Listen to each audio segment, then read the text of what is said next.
Pratt went from living in a van with nothing but hope and working as a waiter to becoming one of Hollywood's highest paid actors. Today, he's the face of Guardians of the Galaxy and Jurassic World.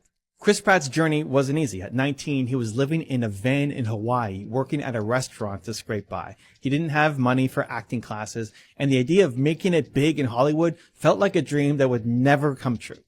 Every day, he worked long shifts washing dishes and serving tables, but he kept his eyes on his dream of acting, even though it seemed so far out of reach. One day, while working at the restaurant, a director named Rae Dawn Chong walked in and noticed Chris. She saw something in him that others didn't. She walked up to him and said, "You're funny. You should be in movies." Chris, shocked, laughed it off, thinking she was just being nice. But she wasn't. Rae gave him her card, told him to call her, and that one moment changed everything. Chris took the chance, got an audition, and landed a role on the OC. It wasn't a huge role, but it was his first break. He didn't stop there. He kept grinding, taking on whatever roles he could get. But even as his career picked up, he still faced self-doubt. He wasn't a typical leading man and struggled with body image issues. In fact, when he auditioned for Guardians of the Galaxy, they told him, "You're funny, but you're not what we're looking for physically."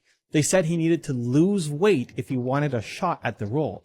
But Chris didn't let those words hold him back. He worked tirelessly. He got in shape and transformed his body for the role. And the rest, as they say, is history. Today, Chris Pratt is one of the biggest names in Hollywood, starring in franchises like Jurassic World and Guardians of the Galaxy, and he's one of the highest paid actors in the world. From a van to becoming one of the highest paid actors in Hollywood, Chris Pratt shows that where you start doesn't define where you end up. All it takes is the courage to go after what you want, no matter how impossible it is.